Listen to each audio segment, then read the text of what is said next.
जयंतीनिमित्त अभिवादन महामानवाला या विशेष कार्यक्रमात डॉक्टर बाबासाहेब आंबेडकर यांचं स्त्रियांसाठीचं योगदान याविषयी जिल्हा परिषद आदर्श कन्या प्राथमिक शाळा कसबे तडोळे येथे कार्यरत असलेल्या प्राथमिक शिक्षिका श्रीमती श्यामल धर्मराज ताकपिरे यांनी केलेलं भाषण. निवेदन वैशाली महामुनी यांचं, सादर करते किशोर पवार.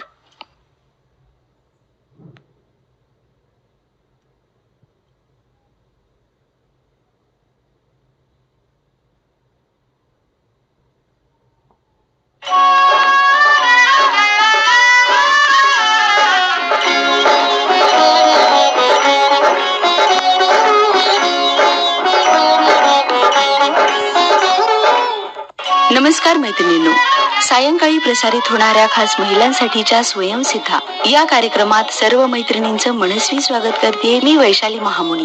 भारताचे शिल्पकार, महान विचारवंत आणि समाज सुधारक डॉक्टर बाबासाहेब आंबेडकर यांची 135वी जयंती आज सर्वत्र उत्साहात साजरी होत आहे. त्यांनी आपल्याला दिलेलं संविधान हे केवळ एक पुस्तक नाही, तर ते समानतेचा, न्यायाचा आणि स्वातंत्र्याचा दीपस्तंभच आहे असंच म्हणावं लागेल. डॉक्टर बाबासाहेब आंबेडकर यांनी शिक्षणाला सर्वात मोठं शस्त्र मानलं. त्यांच्या विचारांचा आदर्श ठेवून शिक्षण, समता आणि बंधुता अंगीकारणं हीच खरी या महामानवाला श्रद्धांजली ठरेल.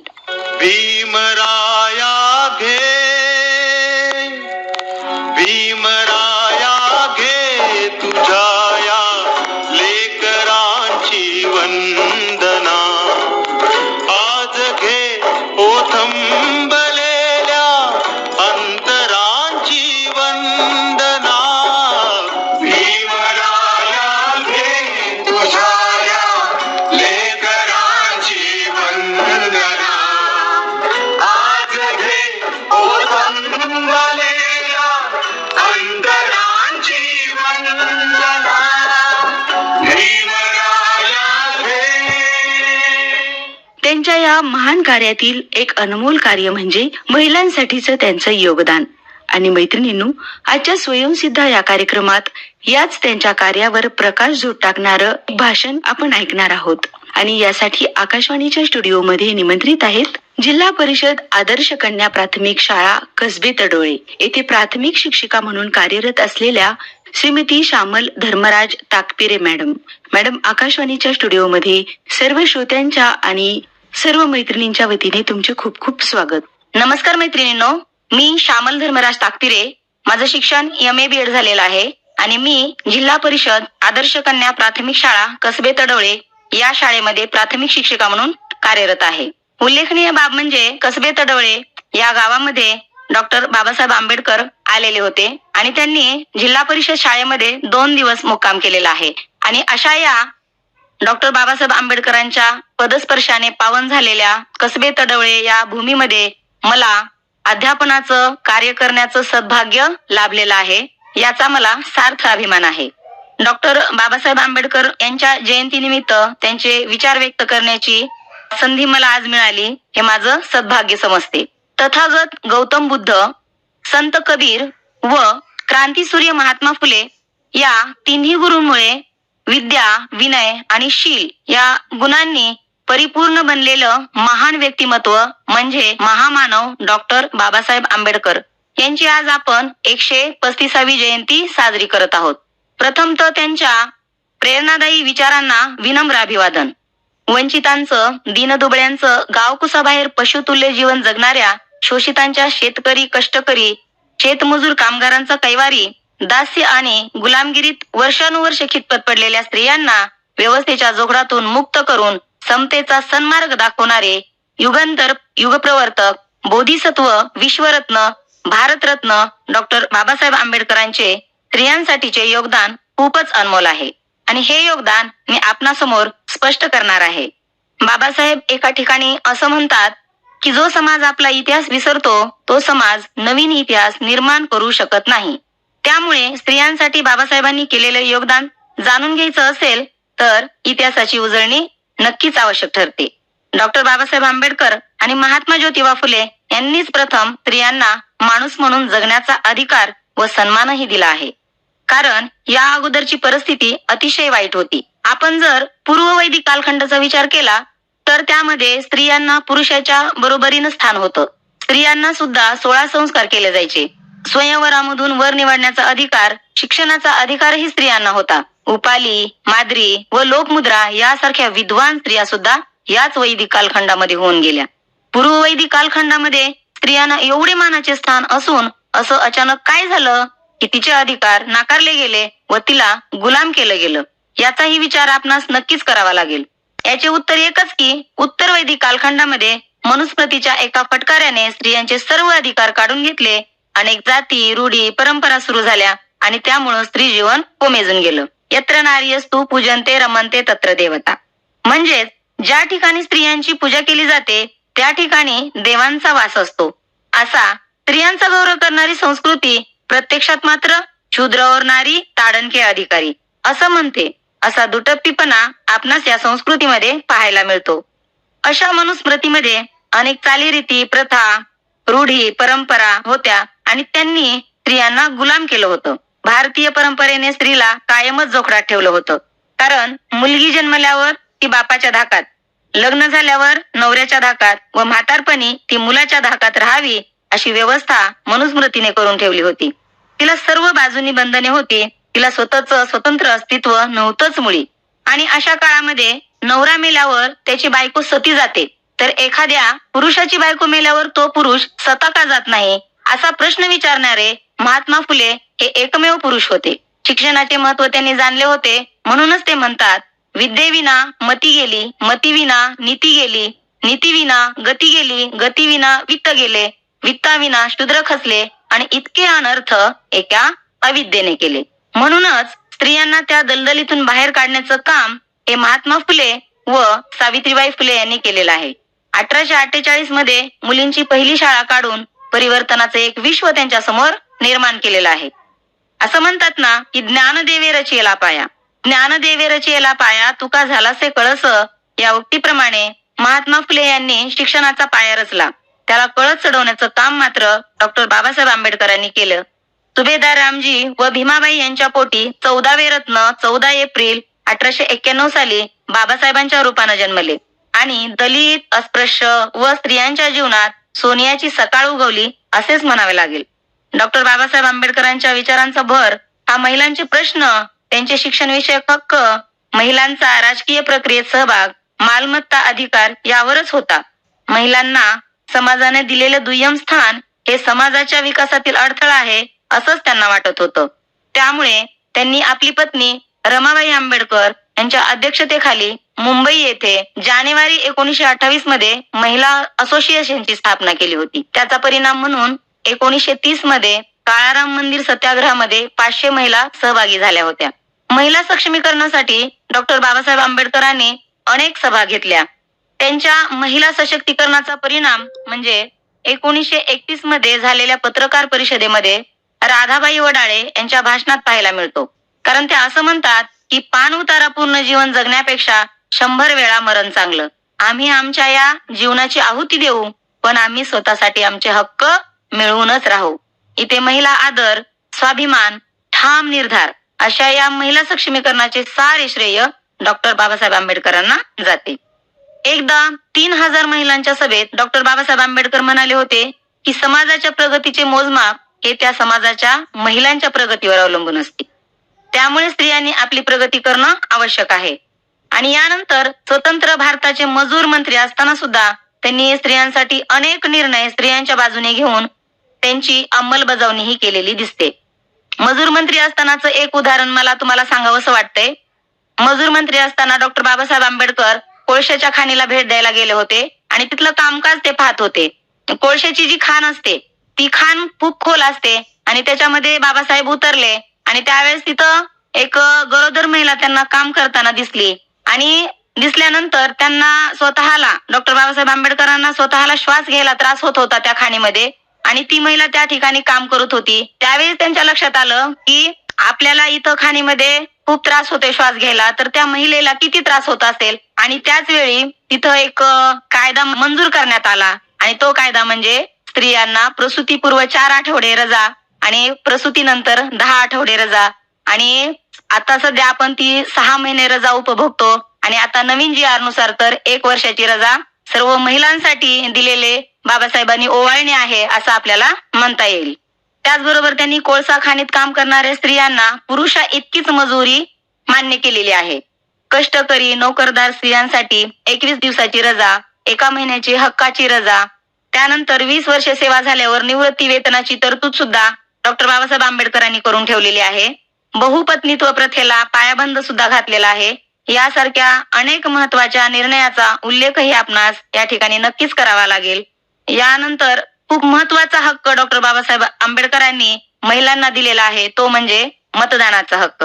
ज्या मतदानाच्या अधिकारासाठी युरोपमधील स्त्रियांना खूप काळ संघर्ष करावा लागला, परंतु आपल्या भारतीय स्त्रियांना न मागताच हा अधिकार डॉक्टर बाबासाहेब आंबेडकरांनी दिलेला आहे. आपल्या भारतामध्ये श्रीमंत असो वा गरीब, स्त्री असो वा पुरुष सर्वांना मतदानाचा हक्क सारखाच आहे.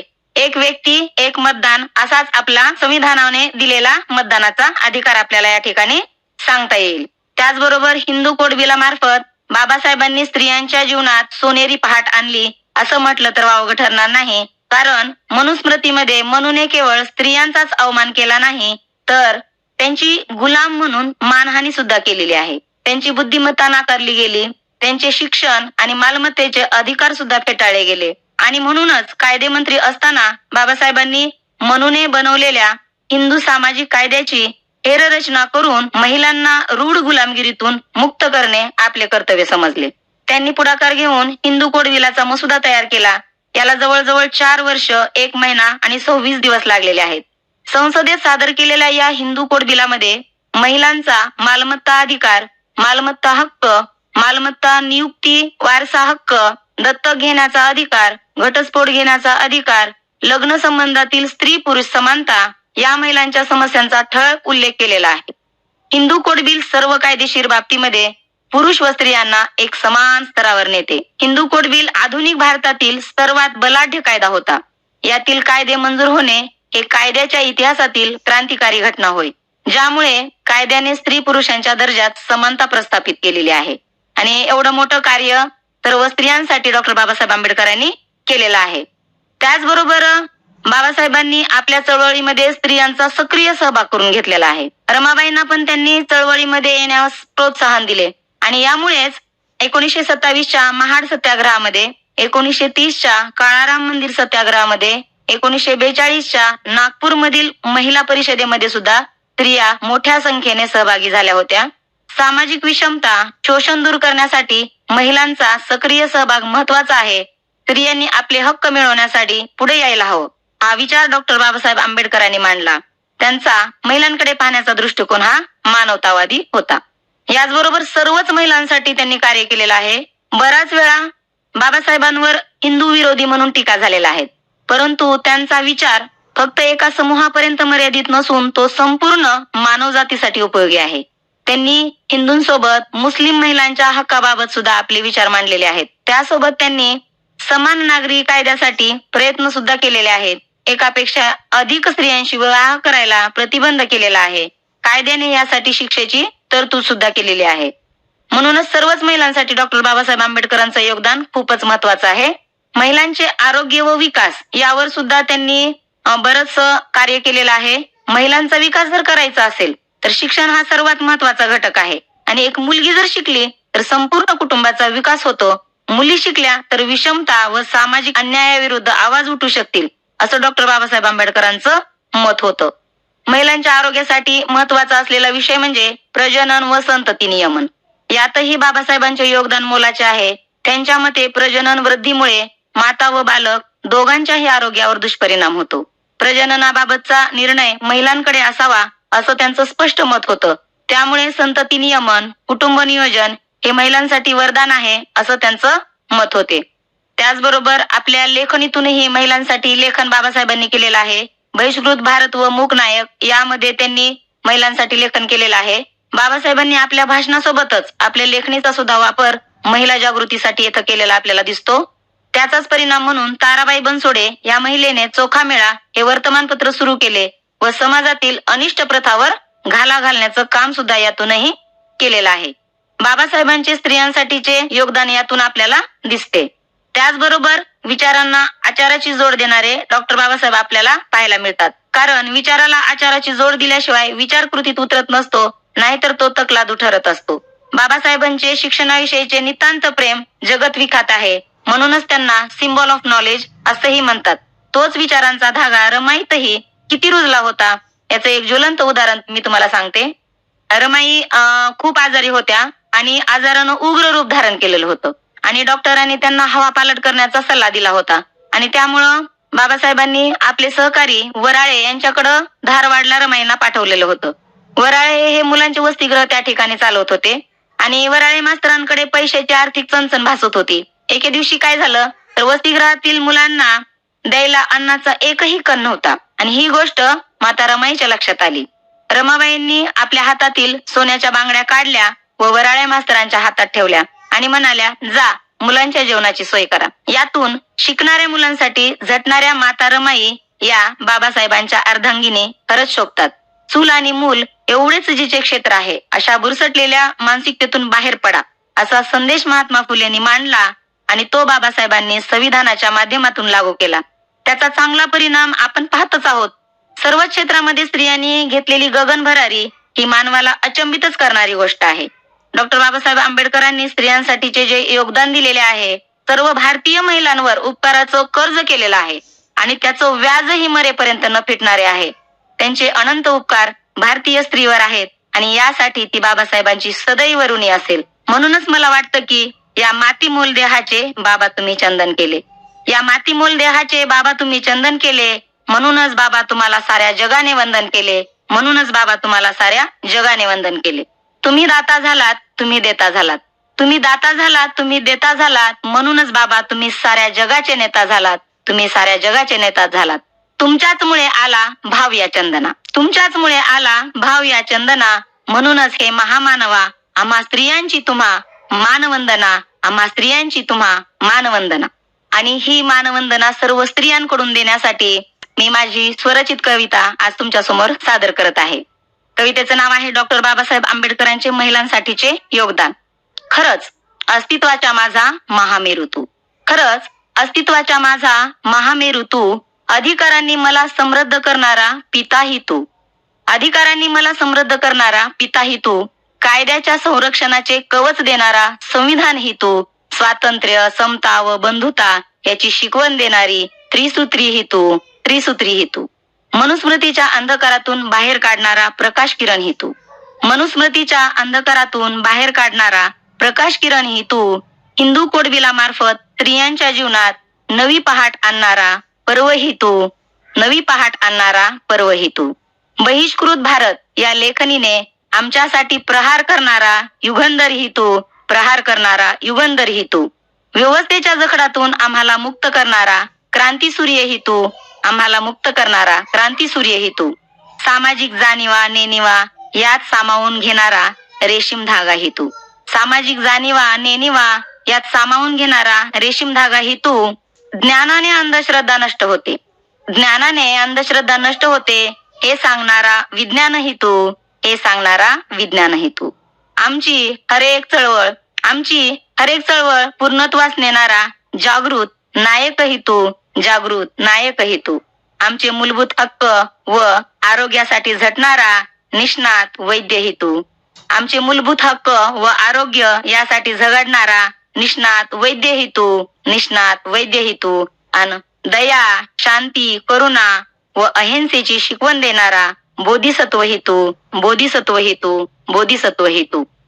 डॉक्टर बाबासाहेब आंबेडकर यांच्या जयंतीनिमित्त सर्वांना पुन्हा एकदा खूप खूप शुभेच्छा देते आणि आकाशवाणीनं मला इथं डॉक्टर बाबासाहेब आंबेडकरांचे विचार व्यक्त करण्याची संधी दिली त्याबद्दल आकाशवाणीचंही या ठिकाणी खूप खूप आभार व्यक्त करते. धन्यवाद.